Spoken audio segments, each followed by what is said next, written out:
We are standing on the banks of the middle fork of the Willamette River at the Willamette Confluence Preserve, managed by the Nature Conservancy. And a truly remarkable change happened throughout this project in this area. So we're standing on a piece of property here that was mined for gravel for many years, for decades. 2/3 of concrete is made up of sand and gravel.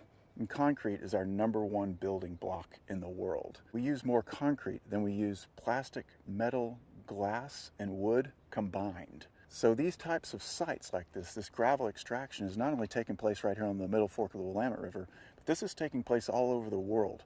Most of this is mined in our floodplains next to our rivers, so we have lots of these types of gravel extraction sites right here on the Willamette River. In fact, we know that there are at least 300 of these within the Willamette Basin as we go from Eugene, Springfield up to Portland. This project is revolutionary, I think, from my perspective. For decades, what we had back here was 1,300 acres of gravel pits and rebar, twisted metal, concrete, and choked with blackberries, and the pits isolated from the river. This property sits kind of right in the middle, you would say the center of the donut, of about 5,000 acres of land that are in conservation ownership. But the holdout in that donut was this gravel extraction company, because they knew what they had. They had something that was permitted and something that was zoned right next to the second largest metropolitan area in Oregon. And that's when the Nature Conservancy was asked to step in and do this negotiation. There hasn't been a lot of gravel pit restoration. We divided up the site, these 20 pits, into 4 different phases or 4 different restorations. And then over the last 8 years, we've ticked off each one of those and applying the lessons learned from one to the other. I work a lot with replanting, with the planting the native plants. This is like a very rocky area, it's difficult. It's difficult for the plants to grow, and all of that. But we already know the site pretty well, so we know the timing and we know the species, that work better this year. I think one of the things that I was not expecting is beaver activity.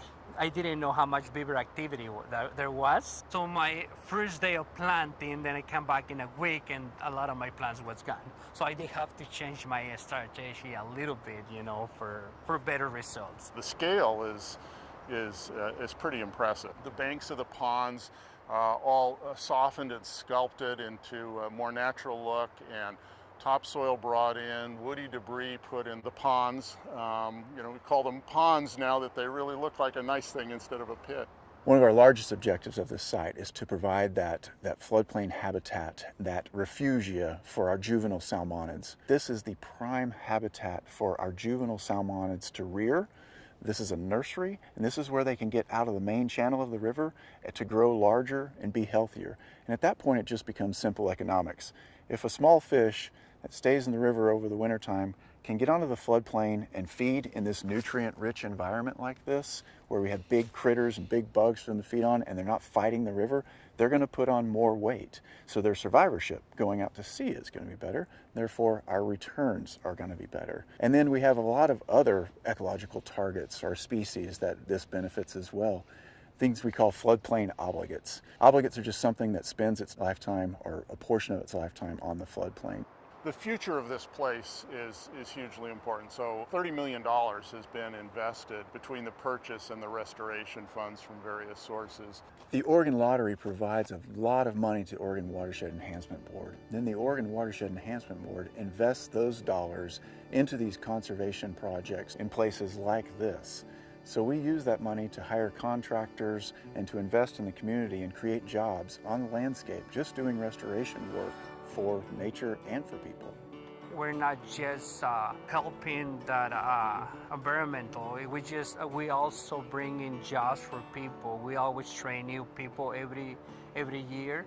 We got like 30 people working all year around doing this kind of projects. So one of the things that makes the Willamette Confluence Preserve special to me is that I'm both a landowner, so I have property that borders this conservation land, but I'm also a volunteer.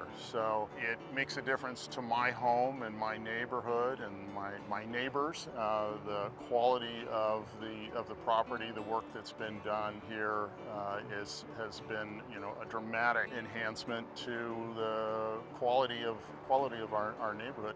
Since the dawn of time, people have settled in rivers and in floodplains. People settle on rivers because they provided so much to us. We had food, we had ease of transportation and things like this. We started taking all of those ecosystem services, or all those benefits that the river gave to us. We started taking these for granted. We started channelizing our rivers. We wanted to just move water. We wanted to reduce flooding as well.